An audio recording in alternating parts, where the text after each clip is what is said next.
Assalamualaikum warahmatullahi wabarakatuh. Bismillahirrahmanirrahim. Bismillah, alhamdulillah. Wassalatu wassalamu ala rasulillah Sayyidina Muhammad ibn Abdillah wa ala alihi wa ashabihi wa mawalah. La hawla wa la quwata illa billah. Yang kita cintai dan kita takzimi para alim, para ulama yang saya nggak bisa sebut satu-satu, tapi yang tadi sudah disebut sama Pak Wali Kota. Juga seluruh tamu undangan yang saya juga nggak bisa sebut, yang sama persis sama Pak Wali Kota tadi. Para hadirin wal hadirat yang berbahagia, alhamdulillah. Ini ada dua hal.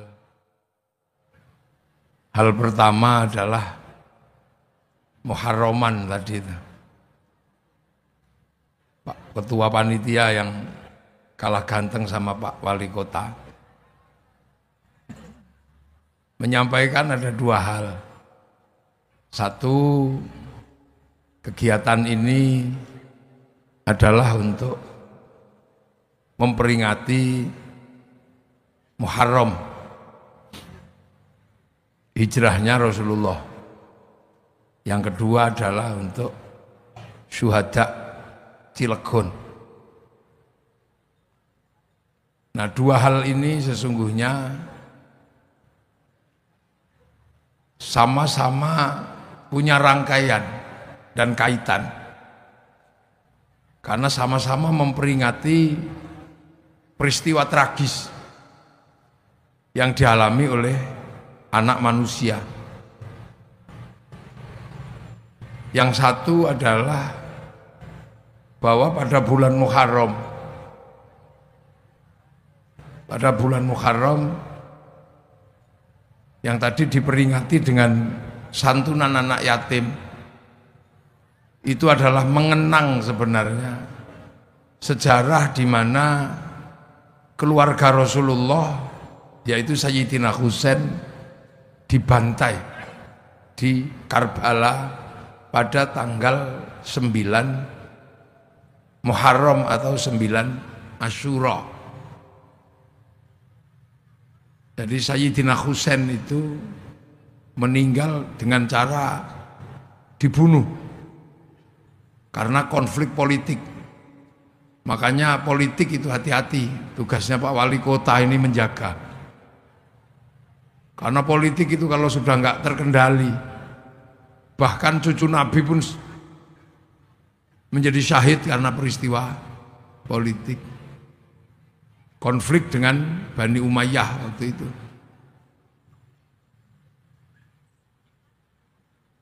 Nah, kebetulan untuk menghindari konflik, Sayyidina Husain itu pulang kampung. Karena Sayyidina Husain itu sudah tidak tinggal di Mekah atau Madinah, tapi tinggalnya di Basrah. Basrah itu ya sekitaran Iran, Irak itu. Karena Sayyidina Husain itu menantunya Raja Rustum, yang dulu di Jawa dikenal dengan sebutan Rustam. Itu aslinya Rustum. Rustum itu Raja Parsi. Parsi itu ya Iran sekarang itu. Dulu Parsi itu penyembah api atau Majusi. Makanya negara masa lalu yang pertama kali membuat mercon itu Parsi atau Persia. Makanya kalau keturunannya pinter bikin rudal itu jangan kaget. Karena dulu Parsi itu pertama kali pembuat mercon. Mereka menyembah api. Nah, api Majusi itu ditaruh di bangunan tinggi sekali yang disebut Manaro. Makanya ketika Raja Rustum itu masuk Islam, tidak lagi menyembah api, apinya ditinggalkan tapi Manaronya ditaruh di depan masjid. Nah, akhirnya masjidnya orang Parsi punya Manaro. Nah, semua orang lihat Manaro depan masjid itu bagus. Maka kemudian Manaro diduplikasi, dicontoh oleh seluruh kaum muslimin sampai Cilegon namanya menara.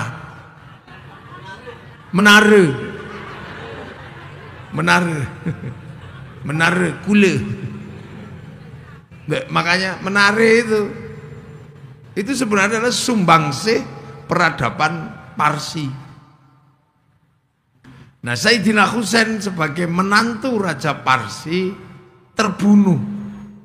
Makanya orang Iran itu yang disebut Syiah, kalau berduka itu sampai melukai diri sendiri karena berduka atas nama keluarga. Jadi orang Iran itu merasa berkeluarga dengan Sayyidina Husain karena Sayyidina Husain menantu Raja Rustom. Nah, terbunuh di bulan Asyura. Makanya kalau di tempat saya bulan Muharram itu disebut Suro. Kalau di sini Sure. Suro sama. Nah, itu karena Asyura. Jadi di sini lebih dikenal dengan sebutan bulan Suro. Karena Asyura diambil belakangnya Suro, kayak Muhammad ambil belakangnya Mat. Abdurrahim Rokim gitu. Nah, Asyura. Nah, bulan Asyura ini akhirnya kemudian diperingati oleh seluruh kaum muslimin bahwa ini bulan duka. Maka di bulan itu dulu seluruh kaum muslimin tidak bikin kegiatan yang sifatnya senang. Makanya di tempat saya, nggak tahu di sini bulan Suro itu orang tidak mantu, tidak menikahkan anak, tidak mengkhitankan anak, tidak pindah rumah. Pokoknya kegiatan-kegiatan yang sifatnya senang-senang dihindari di bulan Suro sebagai bentuk akhlak kaum muslimin berduka terhadap keluarga Rasulullah. Tapi dulu yang suka usil itu Belanda. Nah, Belanda itu bikin cerita baru bahwa orang Islam tidak menantu di bulan Suro kalau di tempat saya karena Nyi Roro Kidul mantu. Itu tertuang dalam tulisan Belanda karya orang Indonesia atas suruhan Belanda namanya Ngabdullah. Nulis sebuah tulisan serat yang dikenal dengan serat Darmo Gandul Gatholoco. Nah, itu nggak tahu. Nah, makanya kita ini masih punya tradisi itu. Orang di Semenanjung Padang sampai Jambi sana mereka membuat tabut itu seperti menara-menara kecil yang dihanyutkan di laut untuk menggambarkan keranda-keranda mayat yang waktu itu dipakai untuk mengangkat jenazah-jenazah keluarga Rasulullah. Itu sebenarnya akhlak kaum muslimin. Nah, apalagi di Indonesia akhlak itu penting karena kita ini bumi berakhlak, bumi bertata krama. Itu yang kadang kita lupa. Makanya anak sekarang ketika ngapain bulan Suro nggak boleh mantu, kamu jangan lupa bulan itu adalah bulan terbunuhnya keluarga Rasulullah. Makanya untuk mengenang selain tidak mantu, melakukan santunan anak yatim. Kenapa santunan anak yatim itu diutamakan di bulan Muharram? Karena hari anak yatim itu hari bulan Muharram atau Asyura. Dan ini kadang kita sudah lupa anak-anak sekarang bahwa ada masalah akhlak. Nah itu. Nah, Islam yang mengalami proses perkembangan ini kan ketemu dengan budaya yang berbeda. Karena Rasulullah lahir tahun 571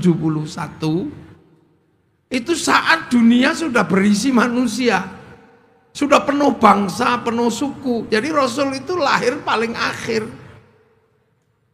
Tahun 300 Nusantara sudah punya kerajaan Kutai Kartanegara. 350 di Banten sudah berdiri kerajaan Saloka Negara. Tahun 400 berdiri kerajaan Taruma negara. Itu sebelum Rasul lahir. Jadi sampean jangan bayangkan ketika Rasulullah lahir di sana jahiliyah, tempat kita masih jahiliyah. Enggak. Nusantara sudah penuh kemajuan. Bahkan ketika Rasulullah lahir di Jawa bagian tengah sudah berdiri kerajaan Kalingga dengan Ratu Sima. Kerajaan Galuh itu berdiri tahun 500. Tahun 600 di Jawa berdiri kerajaan Mataram, mempersiapkan pendirian Candi Borobudur. Kita ini kadang kalau ingatan ruang waktu kita ini yang kadang lompat-lompat. Sehingga ketika menjelaskan Rasulullah itu seolah-olah dunia masih kosong seperti zaman Nabi Adam. Kalau zaman Nabi Adam itu memang dunia masih kosong. Isinya baru 2 orang, ya Nabi Adam sama Siti Hawa itu. Walaupun ketika Nabi Adam suka keluar dan gak pulang, Siti Hawa marah. Kok gak pulang-pulang dari mana? Main ke perempuan mana? Loh dek, kita ini baru 2 orang, belum ada yang lain. Loh makanya zaman Nabi Adam itu problemnya ya masih problem percintaan kan. Habil, Qabil. Nabi Nuh, Nabi Idris baru 1 suku. Nabi Ibrahim baru beberapa kerajaan yang itu sifatnya nggak gede. Tapi zaman Rasulullah lahir dunia sudah penuh. Makanya Islam itu pada akhirnya ketika keluar dari Jazirah Arab ketemu dengan peradaban yang berbeda-beda. Ini yang harus kita pahami. Kalau Islam sendiri waktu di Arab masih jahiliyah. Jahiliyah kenapa? Nggak ngerti Nabi orang Arab. Karena orang Mekah itu ditinggal Nabi terakhir itu Nabi Ismail. Jadi lama sekali orang Mekah itu nggak punya Nabi. Makanya yang tahu Nabi ya cuman Allah tok. Coba kalau Nabi Muhammad itu lahir di Filistin gitu. Orang Filistin ngerti Nabi. Karena di Filistin ada agama Yahudi, ada agama Nasrani. Di Madinah orang ngerti Nabi. Kayak Banten gini ngerti kiai karena nggak pernah kehilangan kiai. Makanya saya datang ya aman-aman aja, balik ya Gus foto. Karena ngerti kiai. Coba ketika saya masuk pedalaman Irian gitu yang nggak ngerti kiai, mesti saya dikira tim pemburu babi. Loh, ini beneran. Lah makanya ketika Nabi itu turun di Mekah, orang Mekah nggak ngerti Nabi. Yang tahu hanya Allah. Maka dokumen Al-Quran menyebut wakafa billahi syahida Muhammadur Rasulullah. Ya cuman Allah aja yang ngerti. Orang sana menyembah berhala, dia pagan nggak ngerti Nabi. Kalau dukun ngerti. Makanya ketika diajari Nabi orang Mekah susah. Tuhannya banyak diajari Tuhan satu. Konslet dia. Ini apa Tuhan banyak aja pusing apalagi cuma satu. Udah satu nggak kelihatan lagi. Diajari sholat ngadep Tuhan yang nggak nampak, ya pusing biasanya ada patung. Udah gitu sebelum sholat disuruh wudhu. Wah ngerepotkan aja Muhammad ini. Minum aja susah malah wudhu. Apalagi kalau lagi jinabat suruh mandi. Diminum aja susah malah ini disuruh mandi. Kan air jarang di sana. Apalagi jinabatnya orang Arab kan semalam bisa 8 kali. Kalau orang Serangan seminggu sekali aja untung-untungan. Lah ya kan, makanan susah. Makanan kan susah di sana.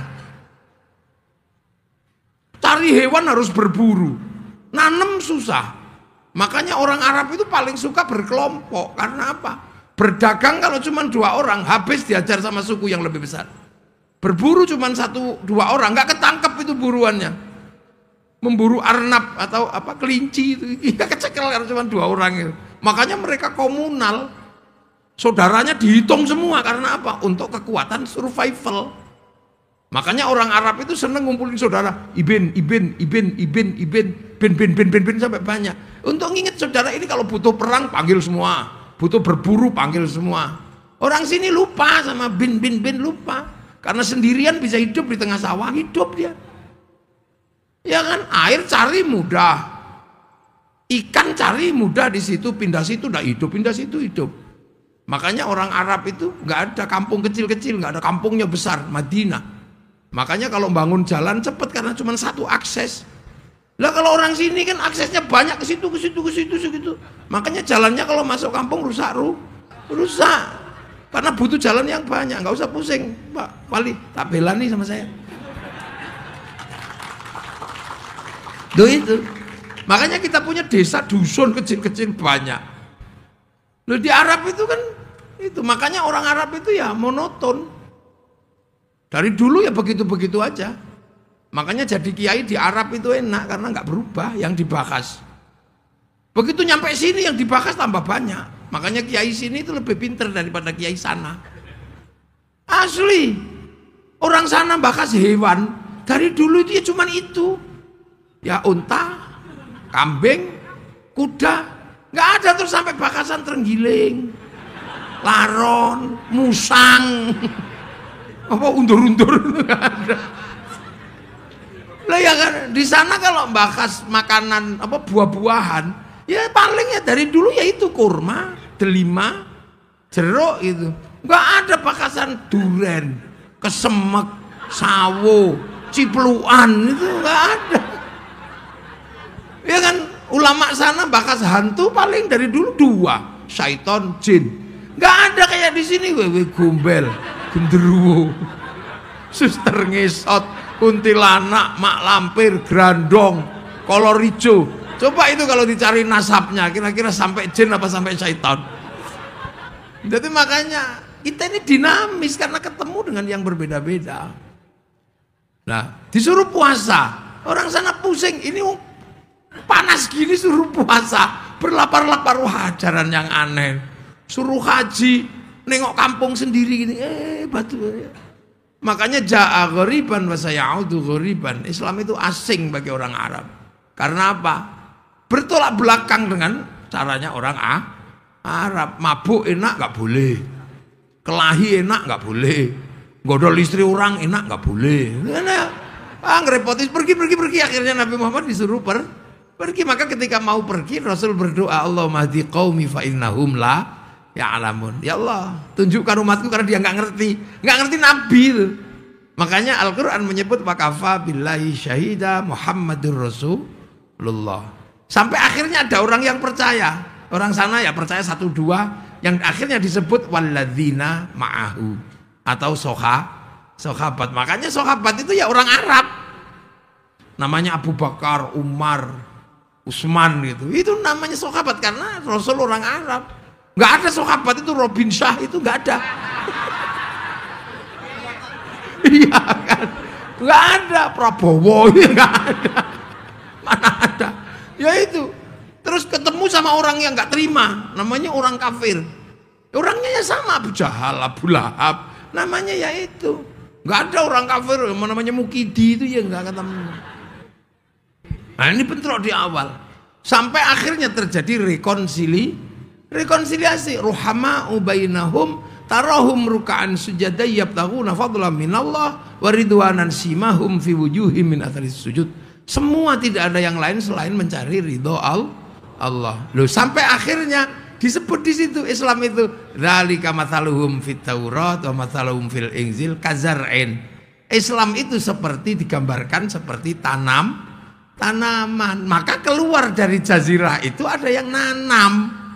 Nah yang keluar ke Parsi dibawa oleh Sayyidina Husain, yang keluar ke Eropa dibawa Tariq bin Ziyad, yang ke Cina dibawa Sa'ad bin Abi Waqqas. Nah yang ke Afrika dibawa sahabat Salman, sahabat Bilal. Jadi Islam itu yang nanam beda-beda. Bibitnya dari mana? Rasulullah. Sampai akhirnya ditanam di Nusantara. Makanya kalau di Jawa itu ada tembang lir-ilir tandure wusu. Tandur, tanaman itu pakai bahasa Al-Qur'an itu tandur. Sing nandur siapa? Ya para wali. Karena kedatangan ke sini ini daerahnya Majapahit, daerahnya Pajajaran, daerahnya Sriwijaya. Peradabannya sudah sangat maju. Majapahit sebagai penguasa terbesar Nusantara sudah punya slogan Bhinneka Tunggal Ika. Di sana masih diajarkan lakum dinukum Sini sudah Bhinneka Tunggal Ika. Loh, ini pelajaran-pelajaran besar. Makanya yang datang ke sini nggak mungkin orang sembarangan. Nggak bisa orang sembarangan. Makanya kalau ada yang menyatakan Islam di Nusantara diajarkan, disebarkan oleh saudagar, itu nggak mungkin. Saudagar itu kalau menurut orang Hindu kastanya Sudra. Sudra itu nggak boleh ngomong agama. Yang boleh ngomong agama itu otoritasnya Brahmana, kasta nomor 1. Jadi agama dari dulu di sini itu kelas 1. Walaupun raja kalah sama Brahmana. Walaupun punya tentara, punya pasukan, kesatria kastanya para raja, nggak boleh ngomong agama. Wisya pegawai, nggak boleh ngomong agama. Apalagi Sudra, petani, pedagang, mau sekaya apapun petani, pedagang, ya Sudra dia nggak boleh ngomong. Nah di bawahnya ada orang hidup tapi nggak mau kerja, minta-minta tok, namanya paria. Nah di bawahnya paria ada orang hidup tapi nggak mau minta, tak malu, ngutil, ngentit itu apa? Tapi kecil-kecil, dikit-dikit itu kastanya kuca. Makanya kalau yang suka ngentit bansos itu kuca.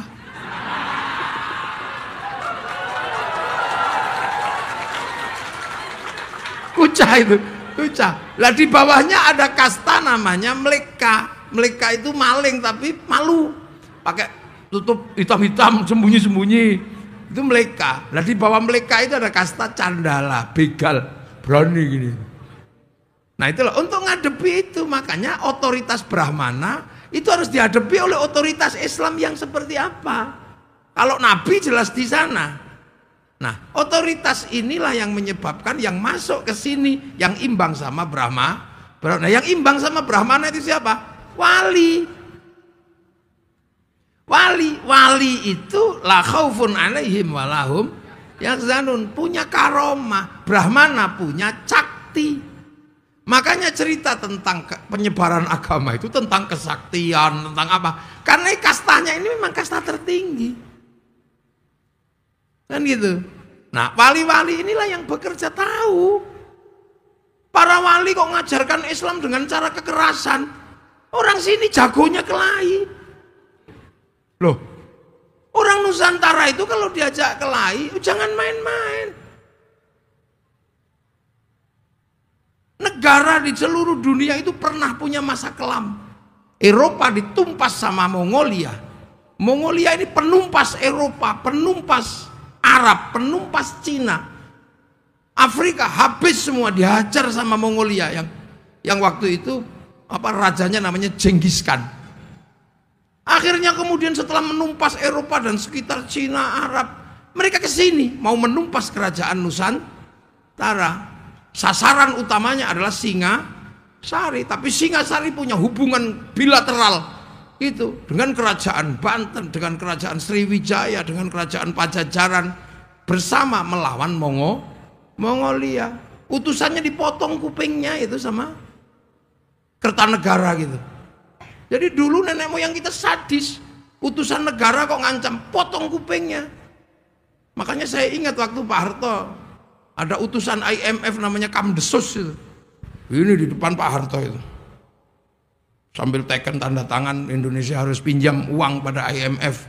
Kalau enggak 2001 bangsa ini akan mati.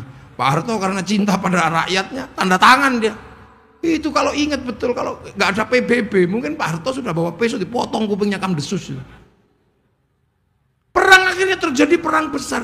Dihadang mulai Selat Banten sini, Selat Sunda ini sampai Malaka, dihadang dengan semua kekuatan. Apa yang terjadi? Mongolia yang tidak pernah dikalahkan oleh seluruh kekuatan tentara manapun bisa dihabisi di Nusantara. Satu-satunya negara yang pernah menaklukkan pasukan Mongolia adalah negara Nusantara. Loh, jadi makanya jangan diajak kelahi. Lah itulah masalahnya. Ini kalau diurut ke belakang nanti masalahnya sampai di VOC itu bodoh. VOC itu pedagang. Kalau cuma berdagang nipu-nipu gak ada masalah. Begitu dia bawa marsose itu mencoba menekan orang Cilegon, ya potong aja mereka. Geger Cilegon itu karena mereka ngajak kelahi. Coba kalau nggak ngajak kelahi. Aman mereka, dagang gini. Begitu ngajak kelahi, satu tangsi habis diajar sama orang Cilegon. Di Surabaya diajak kelahi, habis di Surabaya. Makanya satu-satunya bangsa di dunia yang merdeka karena perang merebut kemerdekaannya hanya Indonesia. Jadi di Indonesia itu jangan dikit-dikit kelahi. Itu apa itu? Kita cuma diem-diem aja, tunggu aja. Ini. Makanya jangan ngajak kelahi orang sini. Orang sana punya samurai, orang sana punya, sini punya golok, sama aja. Jadi dipikir bangsa ini bangsa ketinggalan, enggak. Cuman kita diajari akhlak untuk diem. Tapi kalau udah keterlaluan, jangan salah, Belanda aja habis. Nah, tapi nanti tak jelaskan belakangan, kita awal dulu ini ya, biar juntrung. Nah, akhirnya para wali ini melakukan pekerjaan bagaimana melakukan pengislaman dengan cara pertanian. Ya nggak mungkin lah orang sini jagonya bertani. Menyebarkan Islam dengan perdagangan, orang Indonesia jagonya berdagang. Jungjung Majapahit, Jungjung Pajajaran itu bisa sampai di di jalur sutra sana, berdagang sampai ke Madagaskar, berdagang sampai ke Arab. Makanya orang sini bawa kopi, begitu dijual di sana disebut Arabica, padahal kopi dari sini. Kopi Cilegon. Di mana ada orang Arab punya kopi? Kalau kurma sih iya. Dia kan kita dagang di sana. Orang di sana tiba-tiba punya rumah kayu besar-besar. Ya dari sini mana ada kayu di sana. Makanya sana itu alat musiknya cuma terbang kecil-kecil kan, teng gitu. Kecil-kecil karena kayu di sana cuma segitu gedenya. Makanya mereka nggak punya beduk. Iya kan, makanya akhirnya begitu sampai sini usil karena mereka nggak punya beduk dibid'ahkan. Karena mereka nggak bisa bikinnya kecil-kecil. Kan gitu, beduk bid'ah. Itu gara-gara dia nggak bisa bikin yang seperti beduk. Karena negaranya punyanya kecil-kecil gitu. Kita alat musiknya sudah gamelan di sini. Alat musik kita itu gamelan terbuat dari logam. Eropa itu kayu tali, gitar itu kan kayu dan tali. Arab terbang sama kulit. Kita itu gamelan pakai logam. Artinya hanya bangsa yang menguasai ilmu pertambangan yang maju dan penguasaan metalurgi yang mapan mampu membuat alat musik dari logam. Jadi ini nggak ada yang jelasin. Makanya setiap kalau tidak ada kakek kami, kalian masih menyembah pohon. Tunggu dulu Bahar, jangan gitu kamu. Kamu jangan gitu. Loh, kita ini kayak apa gitu. Kalau tidak ada kakek kami nggak merdeka. Memang kakek mau ikut perang kemerdekaan kan nggak juga. Loh, ini kita dudukkan dulu persoalan. Kita ini sebuah bangsa. Kita punya negara. Kita ini nation state. Loh, makanya para wali ketika melakukan pekerjaan bagaimana nanam, orang sering salah paham. Kenapa tidak dengan kekuatan perang? Di sini jago perang mau diajak kelahi. Kenapa tidak melalui jalur perdagangan para? Ini gudangnya pedagang. Dengan jalur apa? Kan gitu. Akhirnya yang dilakukan oleh para wali ya download. Loh, wali itu kan download kerjaannya. Kira-kira apa yang mereka? Ya download. Download kemana? Ke pusat datanya dunia. Dunia ini kan punya pusat data, punya cloud. Apapun yang ada di dunia ini datanya ada. Orang Yunani menyebut kotak Pandora. Orang Yahudi Nasrani menyebut tabut Sulaiman. Orang Jepang menyebut kantong Doraemon. Nah, kita menyebutnya Lauhil Mahfuz itu kan cloud, pusat data yang Nabi pernah nengok ke sana. Loh, makanya kalau sampean pengen tahu dunia itu gambarnya seperti apa, ya sampean harus download, browsing. Makanya para wali itu kalau pengen sesuatu, browsing, download. Qalu rabbuna Allah tsumma istaqamu tatanazzalu alaihimul malaikah alla takhafu wa la tahzanu. Qalu rabbuna Allah tsumma istaqamu, download gini, ya Allah. Ada yang 3 tahun. Si Abdul Qadir itu download 25 tahun di padang pasir. Pakai wifi-nya Sesiri As-Sakoti. Ya ini dunia. Lu sampean jangan, itu prosesnya di langit ke-7 itu. Ya Allah, download. Makanya wali-wali itu punya paketan besar karena tahu gambarnya, makanya nggak takut apa-apa. Ya Allah, ya Allah, ya Allah, ya Allah. Tahu lah, sampean kan nggak punya, kalau diajak download langsung tidur. Yalah, yalah, yalah, yalah, ya. Makanya kita ini nggak punya paketan. Makanya tadi Yai mimpin tahlil itu sesungguhnya kan proses syar'id.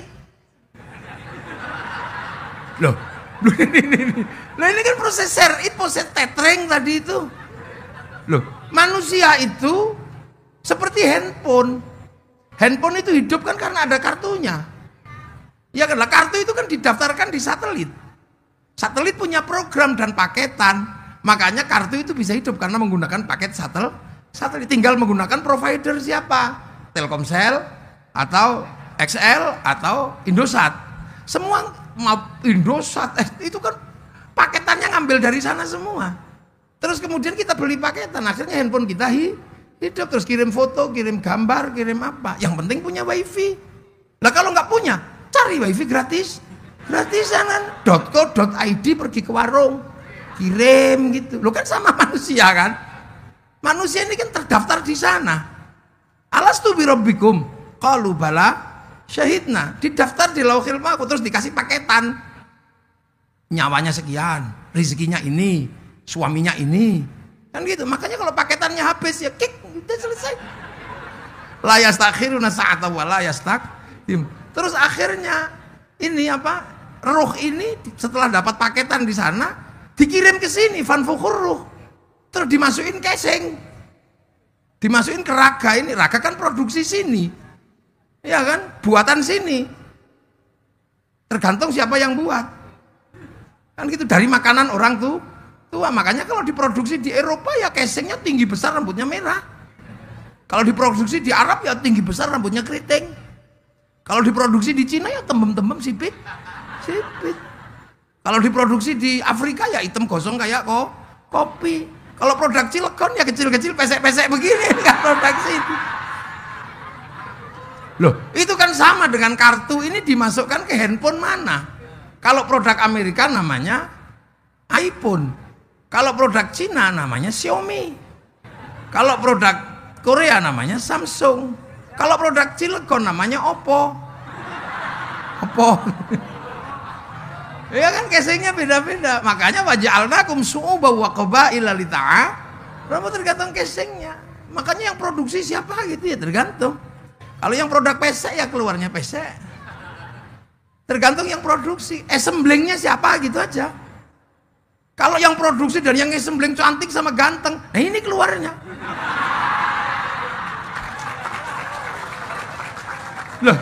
Lah makanya ruh ini terdaftar di satelit. Makanya nyawa orang itu punya apa? Bisa membawa paketan langit, terhubung sama langit. Makanya sampai jangan macam-macam gitu lah. Seluruh pekerjaan ruhani pasti jejak digitalnya ada di Lauhil Mahfuz. Kayak sampai handphone gini, mau gitu ya ada catatannya, ya bayar. Nah, kita juga punya sama. Makanya manusia itu ketahuan apapun karena ruhani terhubung dengan Lauhil Mahfuz. Nah, paket Lauhil Mahfuz itu apa? Sholat, Al-Quran, itu kan paketan sana. Turun ke sini di bawah Nabi. Makanya kita bisa juga menerima paketan itu. Tinggal mau paket apa? Kalau paket komplit ya 30 juz. Kalau paket hemat ya Yasin. Makanya ada yang jualan paket hemat namanya Yasinan. Kalau yang paket irit ya kulhu. Iya kan?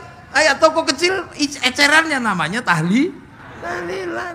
Lah ya tinggal terserah, itu paket kecil-kecil ada. Kan itu ada paket khusus untuk kelahi, ada. Ida patostum jabarin. Ada paketan pemburu. Wama romaita id romaita walakinallaha roma. Lalu gitu, ada paket cinta. Kalau cintanya ditolak ada paket khusus itu.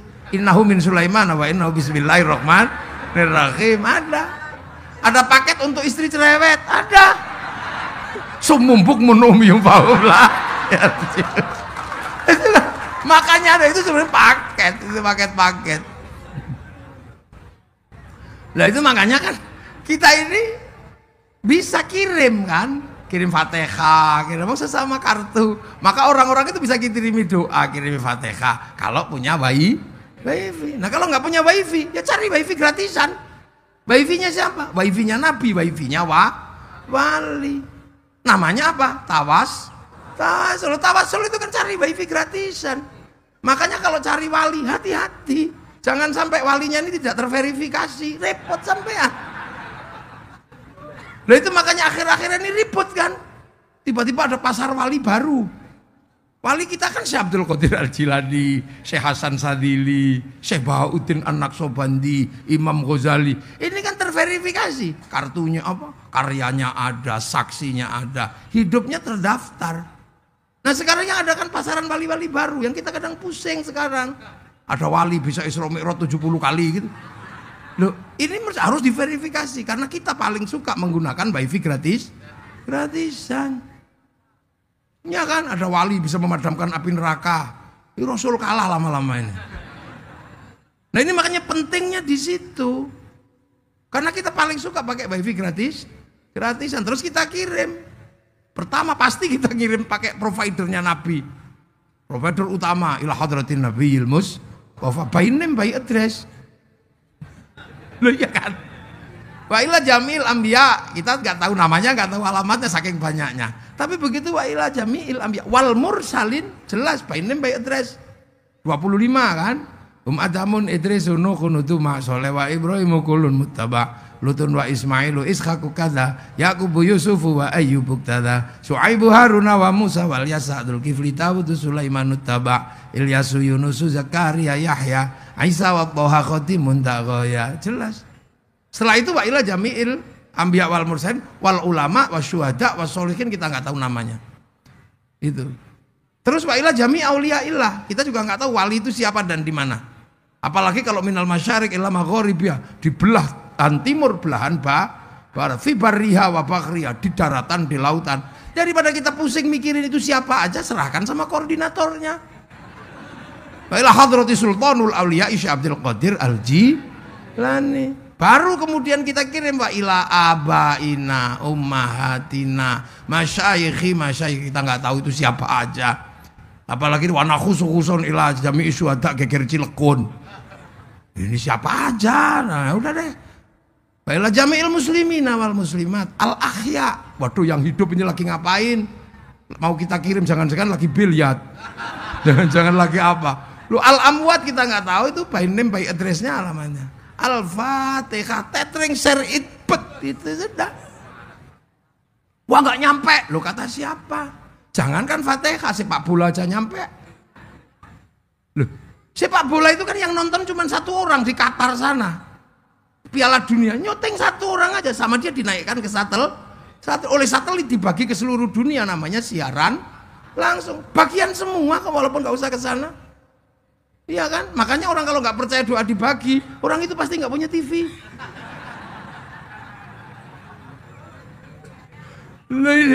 Jadi roh kita ini terhubung sama Lauhil Mahfuz, maka jejak digitalnya ada semua, sama itu ada.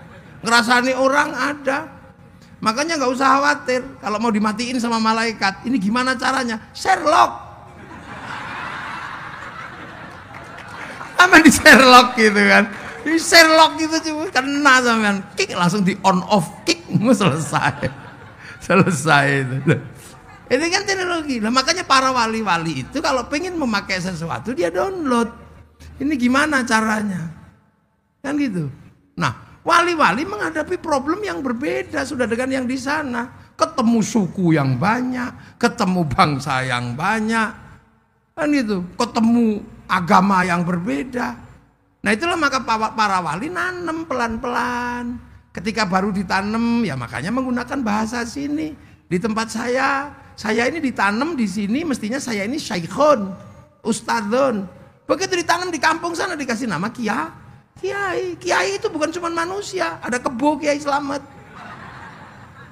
ada tombak Kiai Pleret, ada keris Kiai Sengkelat, kiai. Tilmidun muridun santri tanam di sini. Allah pangeran atau Sang Hyang.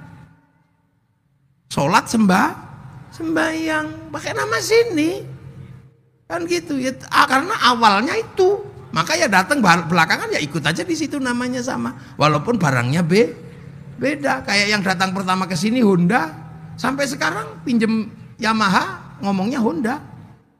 Hondamu apa? RE King. Honda kok RE King? Yang datang pertama Aqua, ya apapun merek botol minuman ya Aqua. Ya kayak sekarang lah, dulu yang pertama datang itu Softtek. Maka seluruh pembalut kan namanya Softtek, mesti beli Softtek gitu. Yang datang pertama Sarimi, maka Indomie mie sedap pun tetap Sarimi. Yang datang pertama Sanyo, walaupun Shimizu tetap Sanyo. Makanya kalau lebaran gak usah marah ibu-ibu itu. Begitu kasih makanan, kongwan. Dibuka rengginang. Loh itu konsep kazar'in, konsep menanam. Yang penting nanti kita uji apakah tanaman ini akhraja syat'ahu fa'azarahu fastaghlaba fastawa ala suqi yujibu zurra'a liyaghidhu bimul kufar. Ditanam, loh makanya ditanam. Tanaman-tanaman ini ya hayyu ya qayyum, ya mungkin ada yang ya kayuku ya kayumu. Robil alamin, robil ngalamin. Orang di sini suruh pakai jubah ya nggak bisa, wong nanam padi. Maka jubah sebagai baju syar'i dipotong. Potongan syar'i namanya syar'un. Orang sini nggak punya huruf ain, punyanya monggo potong syar'un tadi sarung, saruan jadi sarungan. Makanya orang sini fleksibel, nggak usah ribut persoalan celana cingkrang. Kalau pengen cingkrang linting yang agak tinggi. Kalau mau panjang plotrokno ndak apa-apa. Sederhana, nanem kok. Makanya orang sini biasa aja. Nanam sholat, ya yang sabar. Orang sini tempatnya dingin, enak. Zuhur dipanggil, ya nggak keluar. Tunggu aja sampai selesai itu zuhur. Makanya dulu kiai kalau adzan zuhur setengah dua, setengah tiga. Allahu Akbar, Allahu Akbar. Sambil nunggu Robbana, ya Robbana. Rabbana zalamna anfusana. Sampai berkali-kali nggak ada yang datang. Ada satu datang malah rokokan depan masjid. Ya kiainya sabar waktu itu proses nanem awal.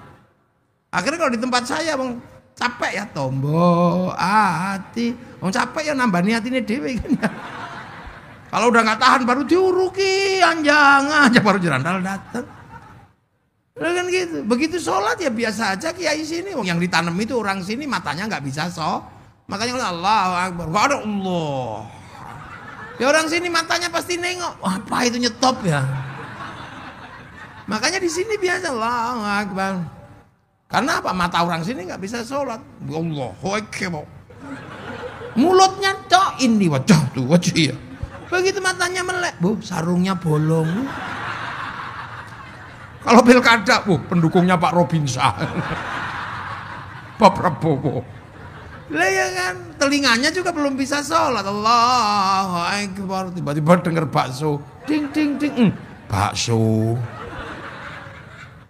Bismillahirrahmanirrahim. Subhanallah rabbikal a'la alladzi khalaqa fasawwa. Lama ini, lama. Kenapa Pak Wali nunjuk ini jadi imam? Nah itu makanya kiai sini cepet-cepet. Habis sholat, la ilallah. Ngapain gedek-gedek begini? Ya biar nggak tidur. Lah kenapa bunyi? Biar ditiru. Kan lo itu akhirnya tanam di situ. Puasa di sini ditanam, zakat di sini ditanam. Mau makanannya apa beras ya zakatnya beras. Makanya di sini tuh jenggotan ya nggak mesti ditanam jenggot banyak, nggak usah. Wong ras sini rasnya Mongolo itu ras Mongolo itu jenggotnya nggak utuh paling 12. Nah kalau ditanam utuh ya kayak oyote utuh.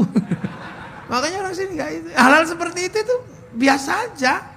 Karena itu persoalan tempat berbeda. Puasa ya ditanam dengan cara sini. Orang sini suka tidur gitu ya sudah. Kalau malam pakai tuk-tuk sahur. Capek kelamaan ya sahur enggak sahur sakarepmu. Iya kan?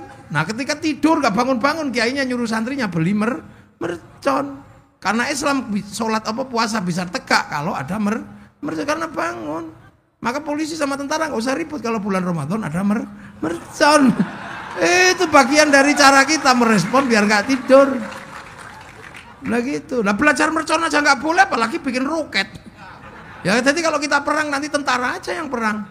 Karena kita nggak punya kemampuan untuk bikin roket. Mercon aja nggak boleh. Jadi malilah rakyat ikut membela negara. Lah iya Pak, wong gawe mercon ndak boleh. Gimana kita caranya? Lah iya kan? Rakyat bikin mercon nggak boleh. Belajar bikin pelintengan nggak boleh. Begitu waktunya perang ya nanti siap-siap. Udah deh tentara sama polisi aja yang sudah latihan. Kita bikin mercon palsu aja nggak boleh. Nah itu. Habis puasa halal halal ya karena kita komunal biasa ini. Haji, orang Mekah suruh haji, ya enak wong Ka'bahnya di depan mata. Sini antrian 40 tahun, Pak. 50 juta. Nyicil ayam itu nempelkan gambar Masjidil Haram, aku besok ke situ gitu. Begitu sudah dapat pendaftaran latihan di alun-alun Cilegon, Ka'bahnya apa? Triplek. Labbaik Allahumma kacan gitu. Ya kan, begitu waktunya haji diantar ke Pondok Gede bareng-bareng, ke asrama haji bareng-bareng. Yang pergi haji ke asrama yang nganter belok kebun binatang Ragunan. Wah itu cara kita untuk nanem. Makanya jangan kemudian cara nanemnya nyontoh yang lain-lain, wah bubar itu. Ini kan semua pengen contohlah kami. Contohlah kami, yang orang Arab Wahabi, contoh cara Wahabi. Itu kan cara kamu di sana. Contohlah kami orang Yaman, lah kamu di sana ribut aja nggak selesai sampai hari ini. Cara Suriah perang di sana. Cara Afghanistan pakai celana cingkrang, di sana urusan jenggot tembak. Sini kan nyaman kayak begini, rukun semua. Yang ngaji ini kan beda-beda. Ini dipikir sama semua, ya enggak. Wong lagi ngaji juga ada yang ngeslot.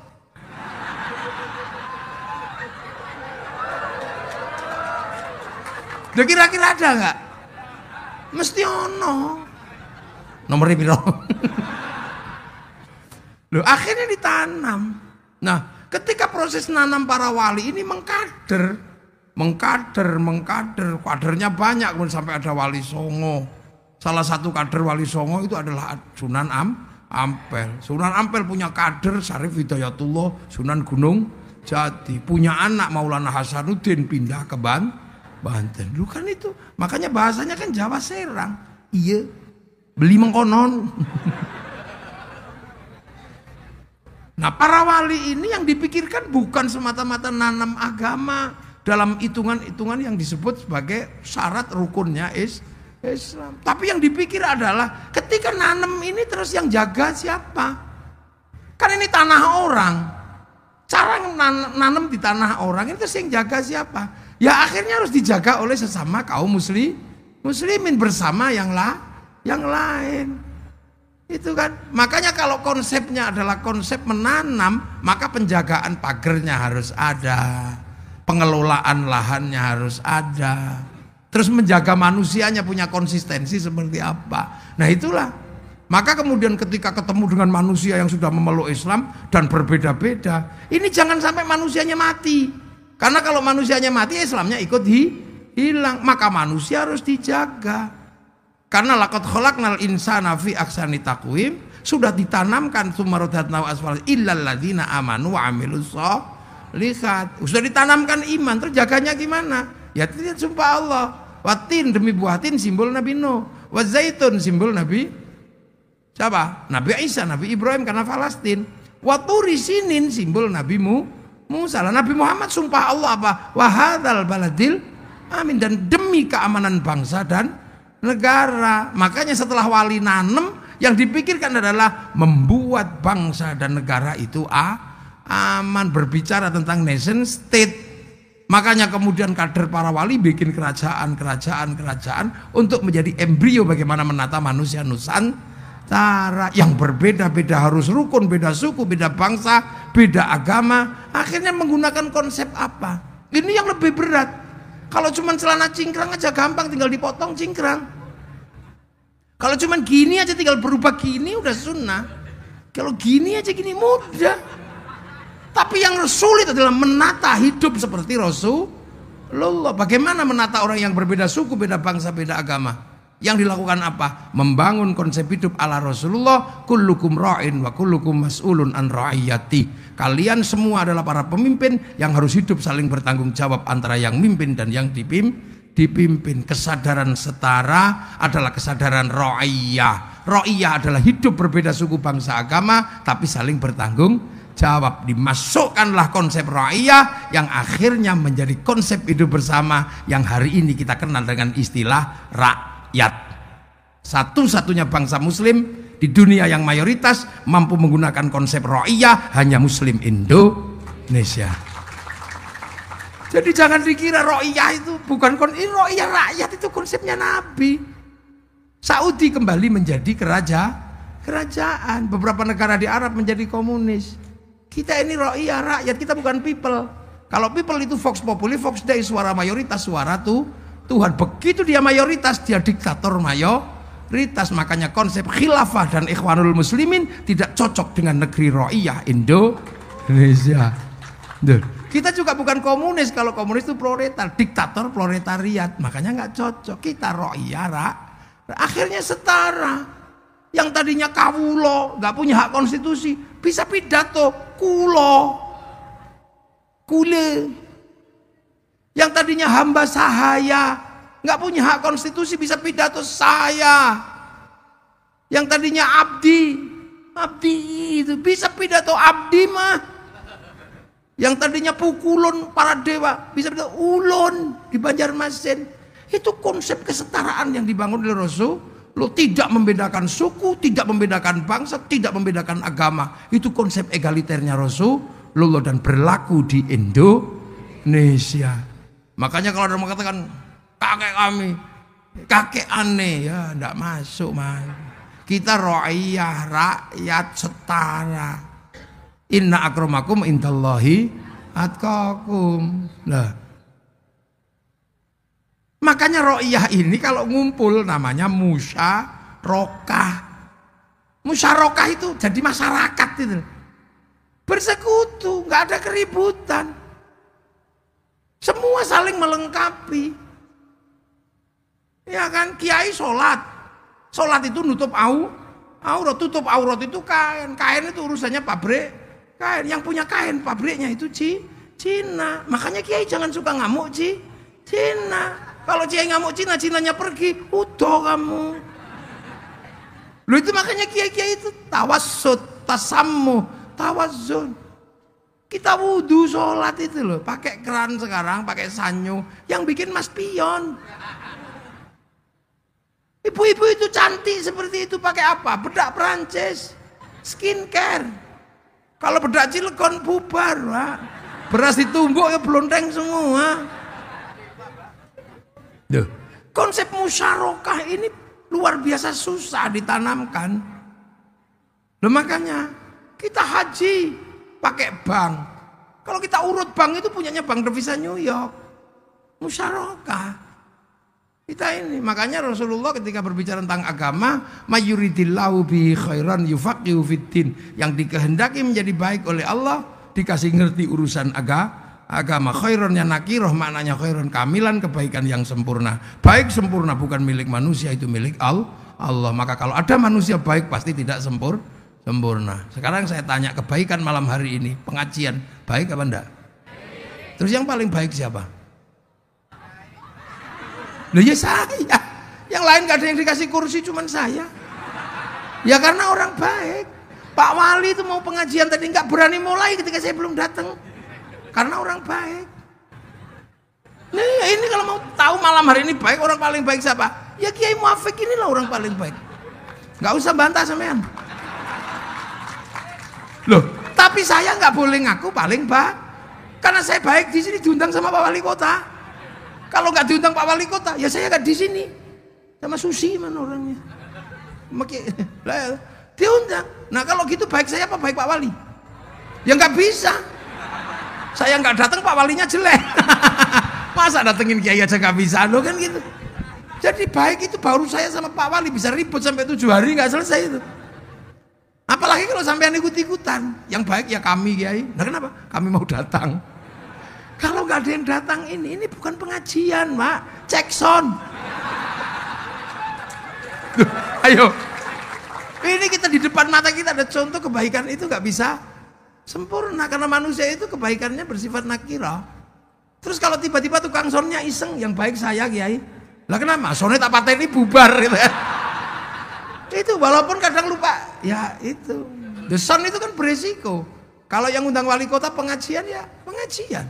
Kalau yang undang Adela ya beda lagi. Ya kan pasti beda. Dia kadang lihat pengajian, kadang lihat rock segini. Tergantung yang undang siapa kalau sound. Biarlah semua berlalu, hadapi seperti apa, bunga kan mekar di kemarau. Lah sama kan? Ibu-ibu itu pengajian ya datang, dangdutan juga datang sama aja. Baik itu nggak pernah berdiri sendiri, Pak.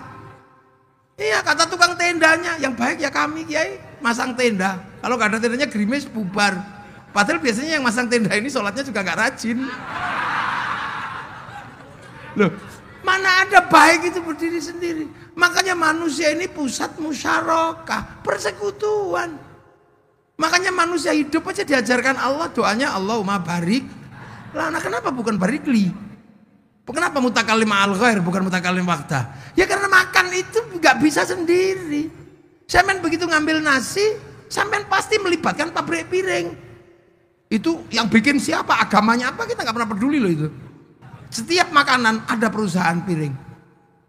Begitu kita lihat nasi, pasti ditanam di sawah. Sawah pasti melibatkan negara, ada agraria, BPN. Tanpa itu bunuh-bunuhan rebutan sawah. Tumbuh besar karena pupuk, pabriknya entah di mana, insinyurnya siapa.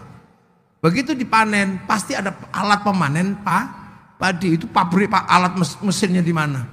Begitu kita masak, di situ ada pabrik kompor, ada pabrik rice cooker, ada pabrik gas. Itu multinasional, transnasional sudah.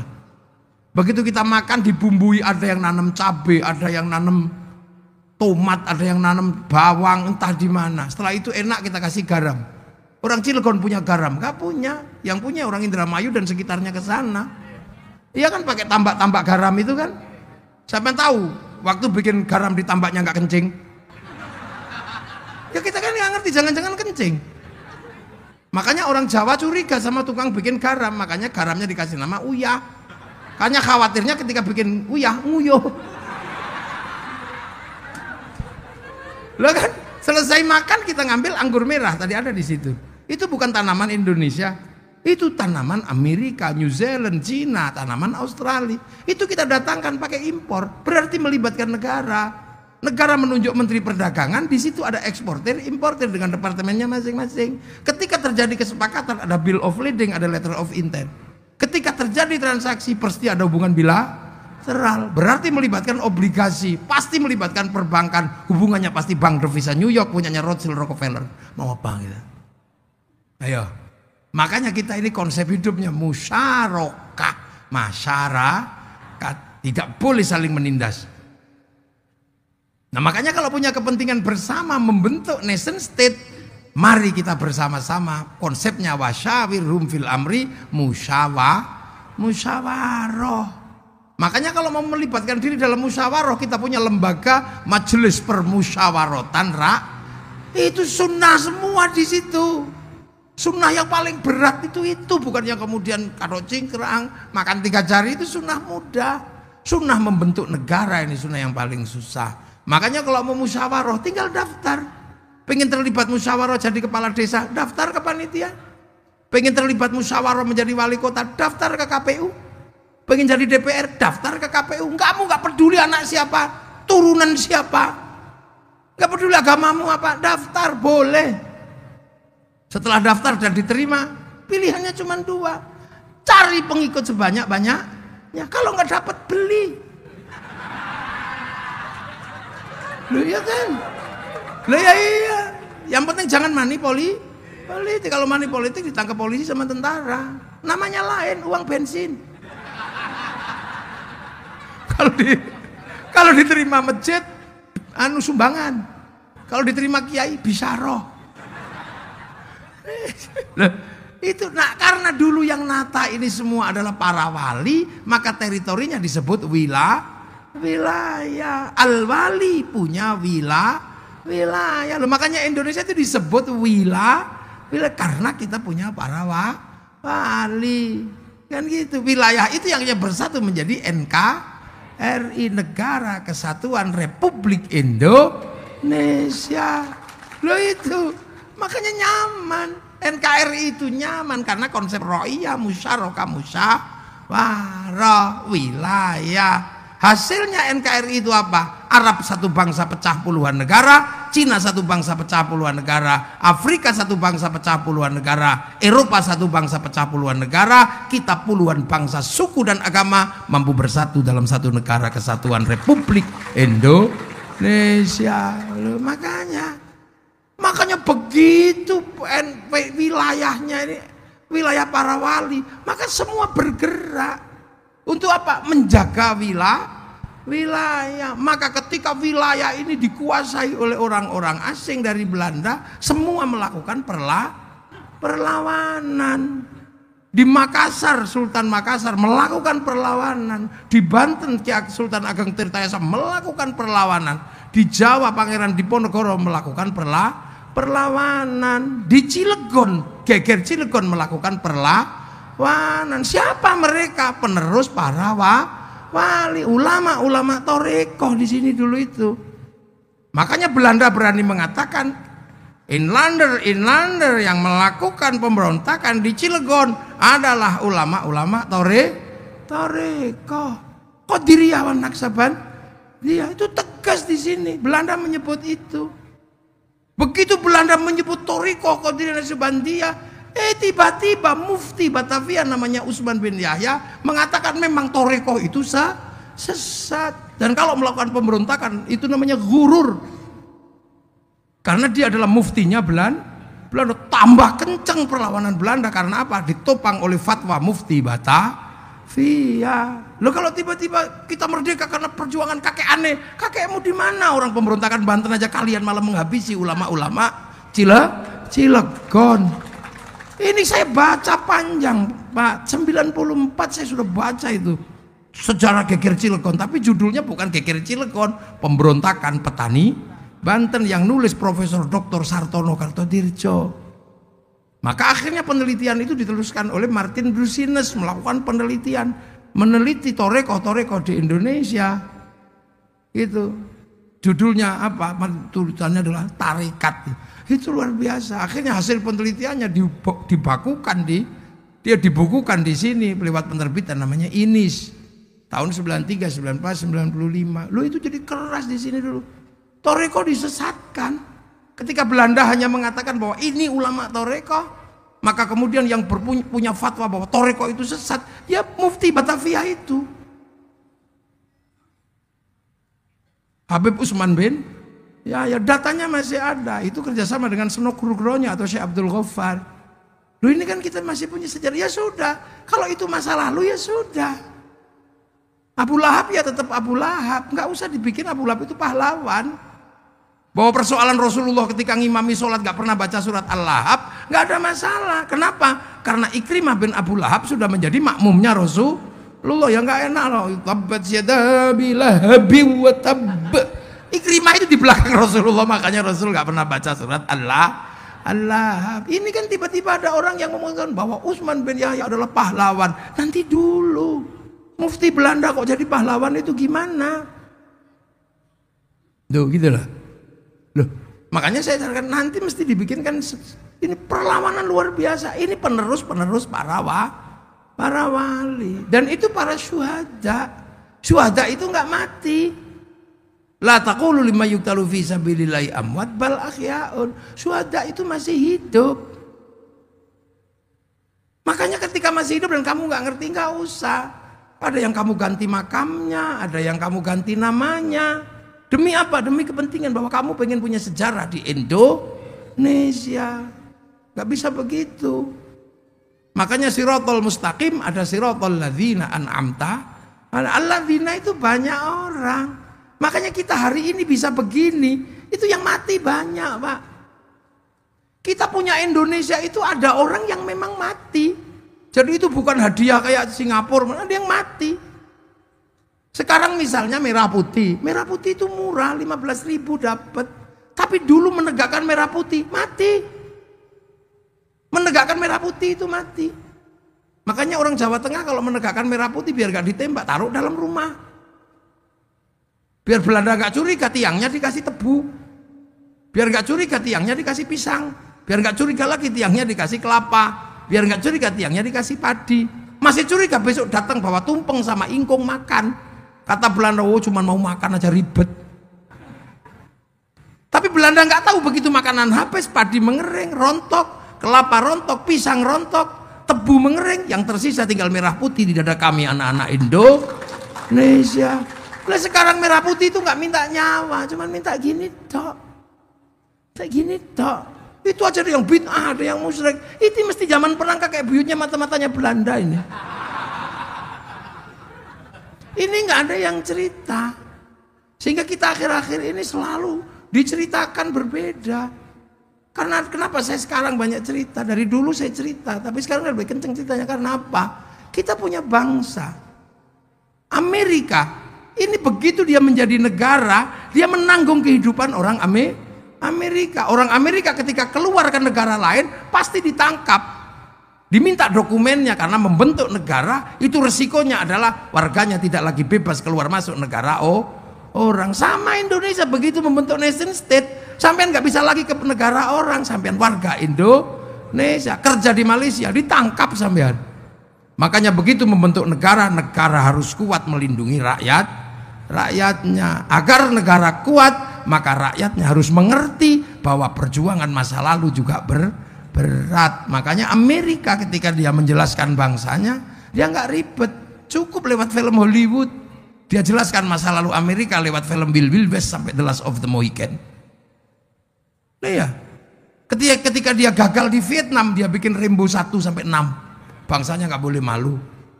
Kalah dengan Cina, dia bikin film American Shaolin, American Kung Fu. Kalah sama Jepang, dia bikin American Ninja, American Samurai. Bahkan samurai terakhir dari Amerika namanya Tom Cruise dalam film The Last Samurai. Duh. Ini negara. Kalah dengan Irak, dia bikin Hot Shot 1 sampai 2. Gagal dalam terorisme dalam bikin film 12 Strong.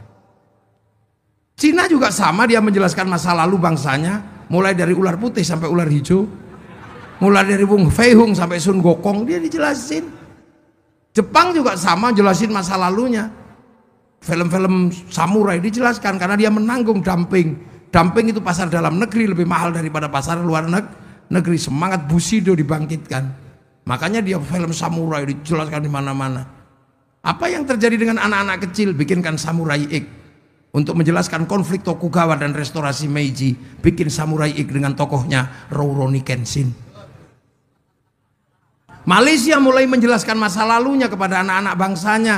Malaysia diserahkan kembali kepada si Upin dan si Ipin. Dia tidak boleh, si Upin ini masa depan Malaysia, dia harus tahu fundamen Malaysia tidak mungkin bisa dipisahkan antar suku, antar bangsa. Maka kemudian masa lalu Malaysia yang berisi anak-anak India, si Upin dan si Ipin dikenalkan dengan Jarjit. Dia nggak boleh lupa ada anak-anak Cina, kenalkan Mei Mei. Dia nggak boleh lupa ada anak Indonesia, kenalkan Susanti. Duh, itu cara mereka. Kita nggak lagi. Kita selalu membanggakan cerita orang. Merah putih kalah dengan bendera Iya, Filistin itu memang harus merdeka. Tapi setelah merdeka punya tugas Filistin itu satu rukun.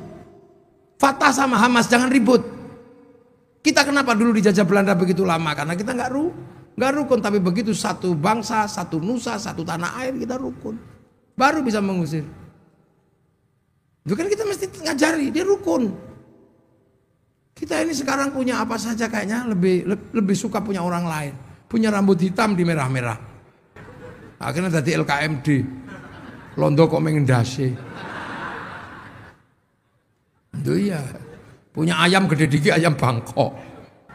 Ya, di tempat saya yang asli tinggal gula Jawa. Jambu Bangkok. Sementara bangsa yang lain sudah membangun. Korea itu membangun masa depan bangsanya melalui meja makan sama air mata. Namanya drakor. Begitu drakor diterima, makanan Korea diterima, industri semua itu, Pak. Makanan Korea itu berapa triliun yang dia dapat dari situ. Potongan rambut Korea berapa yang dia dapat dari situ. Saya generasi ini, maaf ini Pak Wali Kota, ini generasi ini mesti generasinya Noah ini, Ariel kayak gitu kan. Saya ini generasi rock, zaman rock saya ini. Ya, tahun 91 Metallica melakukan konser besar di Moskow. Konser besar di Moskow.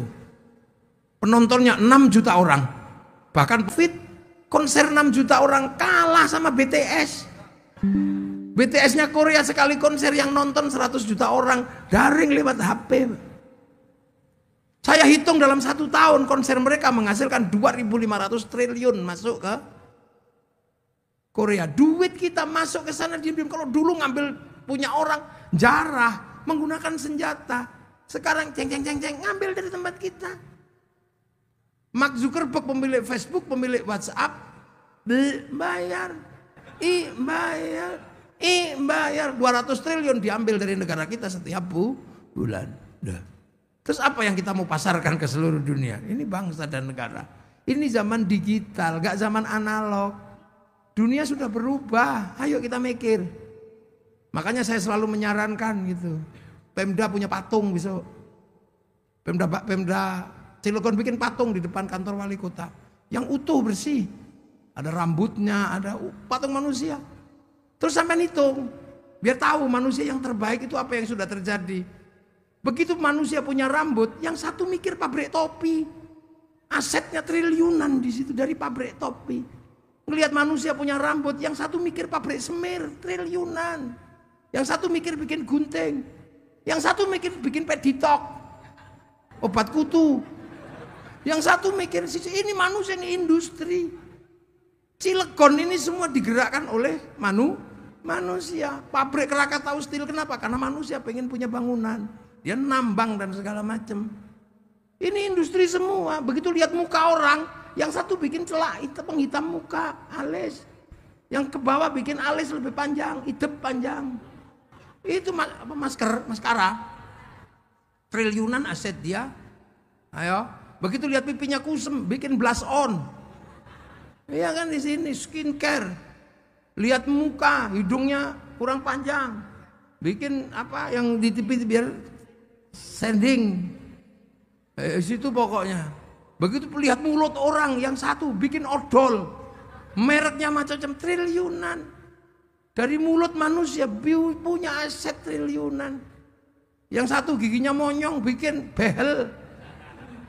Bikin sikat, itu dari muka manusia, aset dunia digerakkan.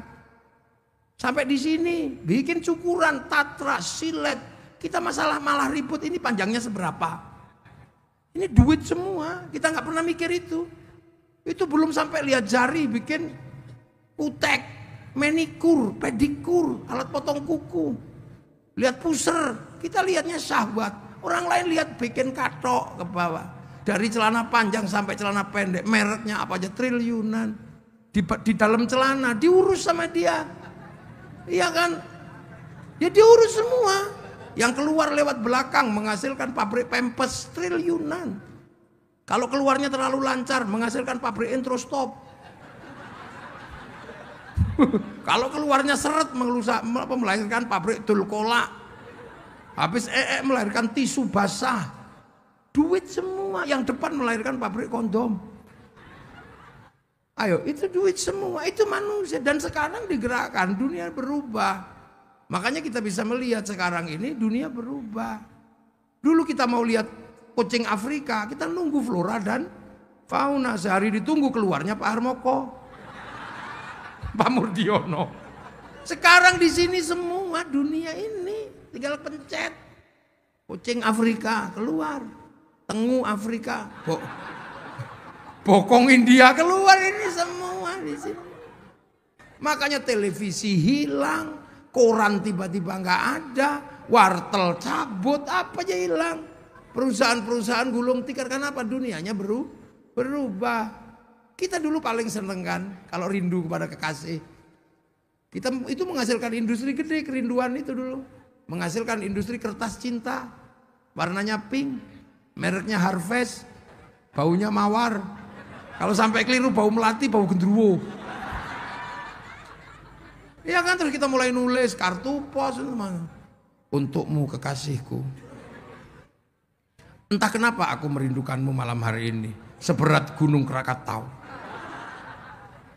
Meledak-ledak. Semoga tidak terjadi ledakan seperti tahun 1883. Pasti ada tsunami di hatiku. Kamu pasti asalnya Cilegon ya. Kenapa? Ledakanmu seperti Krakatau. Kekasihku. Loh, dulu kan begitu kan, kalau pinter-pinter kita itu. Itu Susi itu dulu paling pintar tulis surat cinta. Wong itu omongan saya di Jogja. Ikut saya berapa tahun dulu. Kekasihku, entah kenapa malam hari ini aku merindukanmu. Di saat aku menulis surat cintaku ini padamu, aku ragu apakah cinta kita akan bersatu. Karena di samping rumah tetangga sedang memutar lagu Isabella. Dan lagunya Poppy Mercury. Lagu antara Jakarta dan Penang. Dua-duanya tentang putus kekasihku. Dan semoga lagu ini tidak menjadi isyarat buruk. Karena sampai hari ini aku tahu bapakmu masih belum merestuiku. Itu kan dulu panjang gitu kan. Aku tahu malam hari ini kau pun merindukanku. Karena kata rembulan kau dan aku sedang duduk di bawah sinarnya yang sama. Kekasihku, sebelum aku pergi aku masih mencium bau tubuhmu. Karena perpisahan itu kau tandai dengan menyentuh ujung hidungku. Di situ ada bau hand body, Miniko, kan itu panjang gitu, panjang gitu. Kekasihku, kau jangan lupakan aku. Aku tahu ini demi masa depan kau, aku dan anak-anak kita nanti. Cendrawasih burung irian. Terima kasih dan cukup sekian. 4 kali 4 16. Sepat tidak sepat harap dibalas gitu. Ya itu industri semua loh itu ya nggak. Begitu kita selesai nulis kita pergi ke kantor pos cari perangko. Template no. Tahu-tahu hilang gitu aja lu. Kemana? Karena sekarang cinta tiba-tiba menjadi lebih mudah. Tinggal kita. Terus kalimatnya juga nggak panjang. Mah. Saya kira. Makanya sekarang cinta ini kaku, nggak pinter merayu, makanya mudah putus. Loh ya, ini dunia baru, udah nggak seperti dulu. Kita nggak kebayang percepatan dunia dalam 20 tahun seperti ini. Ya, Cilegon dan segala macam akan menghadapi fase itu. Sekarang tentara pensiun, ya kan tentara pensiun. Irak itu infanteri nggak ada, sudah perang sekarang dengan Israel itu. Pakai tombol aja, cing. Kalau sudah gitu perempuan juga bisa perang udah kayak gitu. Nama tombol malah lebih akurat ternyata. Jadi yang menceti tombol di Iran itu perempuan semua.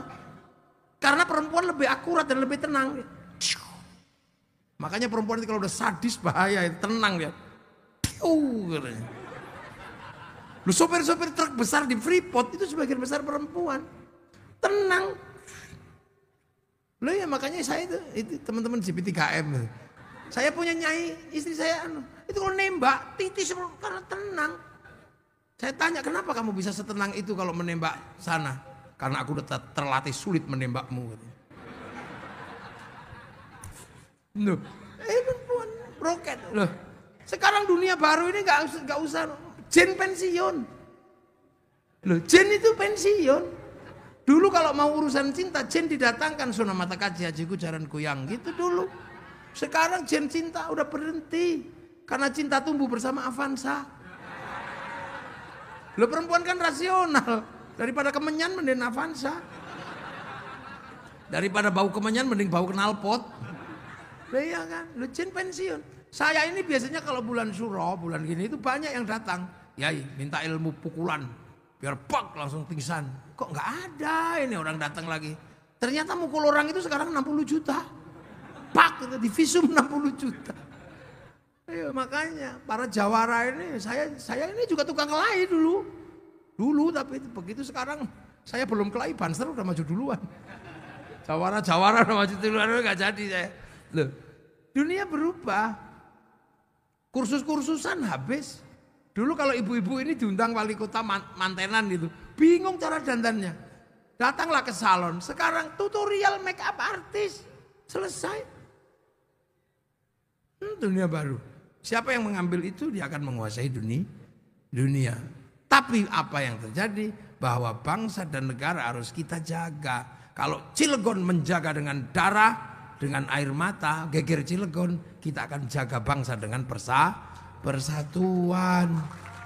Era itu sudah, itu makanya itu yang disebut pahlawan. Kalau kita sekarang lahir di era itu, mungkin lari kita. Orang di era itu berani perang, mati berani. Kita ini BPJS belum turun, ributnya udah setengah mati. Makanya generasi kita tidak dilahirkan Allah di zaman Cilegon. Coba kalau generasi kita lahir di zaman itu, lari kita. Orang model begini. Dulu tanah kerajaan Banten diserahkan sama NKRI. Sekarang kena 1 meter ribut sampai Mahkamah Agung. Jadi nggak kelas kita sama para pahlawan itu, nggak ada kelasnya.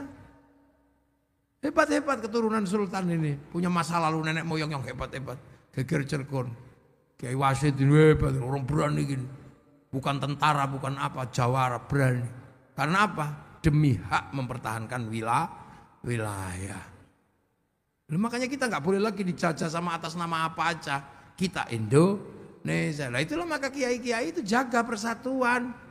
Kiai itu ngurusnya agama, maka agama dijadikan alat pemersatu. Doa. Yang lain sudah sendiri-sendiri kalau doa. Kalau kiai berdoa masih bareng-bareng menjaga persatuan doa. Kiainya yang doa, santrinya yang amin. Amin, amin, amin, amin. Kalau kepanjangan amin. Kiainya paham, walhamdulillahirabbil alamin. Begitu yang doa tambah banyak diajak ke alun-alun Cilegon. Namanya istighosah. Semua terlibat mulai dari bakul bakso, bakul soto, seluruh rakyat terlibat, kerukunan terjaga, roda ekonomi berputar. Yang lain udah sendiri-sendiri. Solawat, kita persatuan, yang lain udah nggak solawat. Kita masih solawatan sendiri-sendiri. Yang suka dangdut, ya Rasulullah salamun alaik, ya.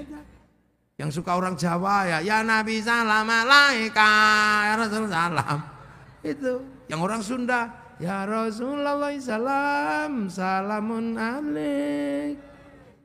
Yang santri marhaban ya nurul aini marhaban. Begitu yang sholawatan tambah banyak dibawa ke alun Cilegon bersolawat, bendera laku, slayer laku, apa aja laku. Loh, ada orang meninggal kita bersatu 3 hari, 4 hari, itu ayam laku, jajanan pasar laku, tahun sekali kita khol, tenda laku, son laku, sama terhadap makam para leluhur kita ziarah, para wali kita ziarah, bis pariwisata laku, sampai di makam para wali jualan nasi laku, jualan celana laku, tasbih laku, sampai copet bisa hidup di makam para wali. Terus di situ kita rukun, kiainya yang tua, la ilaha illallah, la ilaha illallah. Tiba-tiba datang kiainya lebih muda ketua Ramadan, sallallahu ala Muhammad, sallallahu ala Muhammad. Ini katut ini yang la ilaha sallallahu ala Muhammad. Rombongan satu bis lagi datang, ibadallah, rijalallah, aghizuna liajlillah wa kunu'a lana lillah zanaqdha bifadlillah. Ini enggak pernah ada yang ribut, gantian. Yang enggak beda-beda, yang satu datang bawa speaker tok. Apa speaker kecil itu. Rombongan dari Cilegon ditunggu di bis. Ini enggak ribut. Itu. Begitu kita ziarah ke makam para leluhur, kita punya kebanggaan bahwa kita punya masa lalu, kita mencintai para leluhur, dan tanah itu kita cintai karena tempat bersemayamnya para leluhur. Setiap titik-titik yang kita menghasilkan cinta, di situ akan terbangun rasa cinta tanah air. Makanya teroris tidak pernah tumbuh dari orang yang suka ziarah kubur. Mau ngebom Banten gak enak sama makam para wali Banten. Mau ngebom Surabaya gak enak sama Sunan Ampel, maka tukang ngebom pasti gak suka ziarah kubur. Maka kalau nyari teroris jangan cari di tempat-tempat orang yang suka ziarah kubur. Lu kan enak. Dan agama itu otoritas tertinggi. Orang kalau sudah ngomong agama, ya cuman Tuhan yang bisa menghentikan. Makanya kalau orang ngomong agama hati-hati. Makanya cara kiai biar orang itu hati-hati kalau ngomong agama. Karena ada tempat yang orang sudah tidak bisa berani ngelawan. Karena kiai itu dibagi dua. Ada kiai sakti, kiai kurang sakti. Kalau saya ini kiai kurang sakti jadi bisa diinterupsi. Kiai yang paling sakti itu siapa? Kiai kalau sudah khutbah Jumat. Enggak ada orang berani itu. Kalau sudah ittaqullah, enggak ada orang berani. Makanya biar gak ngawur disuruh pegang tongkat sama baca teks. Akhirnya ketika baca teks ya ittaqullah, ittaqullah. Ya kan sopan dong baca. Begitu teksnya nggak ada, tongkatnya masih lumayan. Ittaqullah. Begitu tongkatnya nggak ada, saudara Robinson, Robinsah ya gitu. Saudara Adi Prabowo, saudara Jokowi. Ya itu karena nggak ada tongkatnya lagi. Makanya kalau mencari tempat-tempat yang kucul-kucul itu cari ke masjidnya pasti nggak ada tongkatnya. Iya Pak polisi Pak tentara cari aja nggak ada tongkatnya. Kok nggak ada kok grogi ini mau jawab ini. Karena kayaknya masjidnya sudah banyak. Itu awal. Jadi ini bukan persoalan syariat, bukan nggak ada. Wong khutbah itu nggak pakai tongkat ya nggak apa-apa. Pakai tongkat ya cuman 5 syayikhim karena tuanya ulama harus ada tongkat dan biar tenang. Ini lah cara kita jaga bangsa dan negara. Jadi geger Cilegon itu sesuatu yang kita bisa baca sebagai sebuah kronik sejarah bahwa ya di zaman itu rangkaian para wali ini memang punya kekuatan untuk melakukan penjagaan wilayah itulah. Tapi kalau mau lebih detail nanti kita adakan seminar, kita undang Profesor Anar Gonggong atau apa. Biar jelas karena geger Cilegon itu sesuatu yang luar biasa. Makanya kalau bisa dibikinlah monumen gitu, monumen geger Cilegon. Biar anak-anak nanti tahu. Kan gitu. Pak Wali dianggarkan monumen geger Cilegon itu apa ini iki loh. Nanti narasinya ada di bawahnya tokoh-tokohnya. Karena kalau enggak susah. Loh Islam itu mengajarkan seperti itu. Makanya Islam punya titik-titik di mana menengok masa lalu. Loh haji itu kan menengok masa lalu.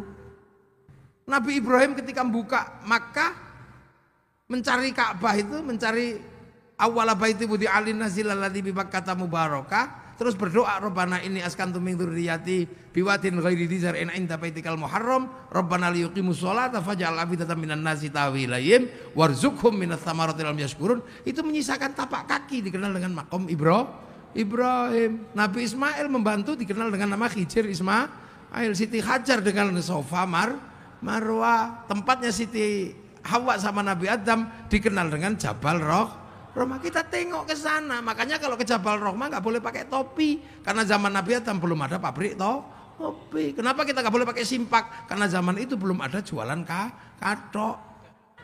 Suruh nampak tilas jinjit. Islam itu menghargai masa lalu.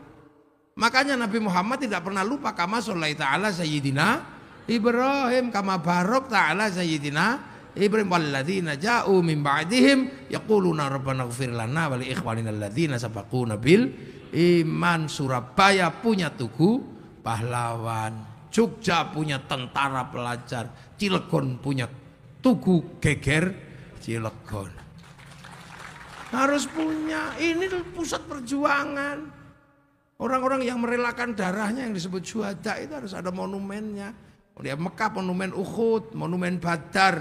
Sampai sekarang masih ada. Lagi sampai jangan sampai lupa bahwa estafeta NKRI salah satunya adalah syuhadanya orang Cilegon. Tanpa syuhadanya orang Cilegon, mungkin Banten juga akan menjadi negara yang paling yang masih berada di dalam cengkeraman ketakutan pada Belanda. Tapi begitu Cilegon bergerak, seluruhnya bergerak sampai akhirnya menjadi peristiwa-peristiwa yang kita kenal dengan Hari Pahlawan 10 November apa. Itu jangan dilupakan ya. Saya minta satu aja nanti dirikanlah. Setelah kita adakan seminar apa terus geger Cilegon, kita bikin apa tugunya seperti apa. Dan itu baru. Kita bikin tugu apa-apa. Enggak usah terus ini musyrik, enggak usah. Orang tugu kita bikin selfie sekarang. Ya, peta-peta itu semua punya sejarahnya. Ya, amma ba'du. Ini baru mukaddimah. Loh kalau kiai ngaji kan kalau pembukaan selesai kan amma. Saya tadi udah sama batu belum? Lah ya ini baru amma. Batu jadi ini baru selesai mukadimah, ini baru pembukaan. Lah ya kan. Jadi kita ini ya Allah. Makanya kita ini punya Pancasila, punya ini. Ini karena apa? Dari masa lalu yang tersusun ini. Kita menjadi punya masa depan. Ya, nanti kapan-kapan kita lanjutkan lagi. Anggap aja ini mukadimah dulu. Nanti kita lanjutin kapan-kapan lah. Saya akan datang ke sini lagi kalau sudah punya tugu. Kalau belum punya tugu nggak ke sini saya. Nah, ya, untuk mengingat itu, ya semoga semuanya barokah. Syuhada Cilegon mendapatkan tempat yang indah di sisi Allah Subhanahu Wa Taala. Ya, Bapak Wali Kota, Wakil Wali Kota dan seluruh stakeholder, Bapak Ketua DPRD, semuanya diberikan kekuatan untuk memimpin Cilegon menjadi sebuah kota masa depan yang menjadi penopang dari Negara Kesatuan Republik Indonesia. Al-Fatihah. Iyyaka na'budu wa iyyaka nasta'in ihdinas siratal mustaqim siratal ladzina an'amta 'alaihim ghairil maghdubi 'alaihim waladdallin. Bismillahirrahmanirrahim. Alhamdulillahirabbil alamin. Hamdan na'imin hamdan syakirin hamdan yuwafi ni'amahu wa yukafi'u mazidah. Ya Rabbana lakal hamdu kama yanbaghi li jalali wajhikal karim wa 'azimi sultanik. Allahumma aftah alaina futuhal arifin bihikmatika wa sirra rahmatak wa dzakkirna wa nasina rabbil ya Allah ij'al auladana dzurriyyatina talamidana ahlil ilmi ahlil khair ahli ibadah muslimin iman. Ya Allah hasil maqasidana maqasidana al-akhirah li abaina ummahatina masyaikh masyayikhina wa jaddatina al masyayikh wa nakhussu sala jami' syuhada Cilegon ya Allah. Allahumma ighfir lahum warhamhum wa'fu anhum Allahumma la tahrimna ajrahum wa la taftinna ba'dahum wa lahum. Allahumma ij'al qabrahum radhan min hadhil jinan. Allahumma ij'al qabrahum min rahmat Rasulullah bihaqqi man yarju rabbika radiyatan mardiyah fadkhuli fi ibadati jannati rabbana atina fid dunya hasanah wa fil akhirati hasanah wa qina adzaban nar. Sallallahu alaihi sayyidina Muhammadin walhamdulillahi rabbil alamin. Bisirril Fatihah. Iyyaka na'budu wa iyyaka nasta'in ihdinas siratal mustaqim siratal ladzina an'amta 'alaihim ghairil maghdubi 'alaihim waladdallin. Amin. Assalamualaikum warahmatullahi wabarakatuh. Allahumma shalli ala sayyidina Muhammad.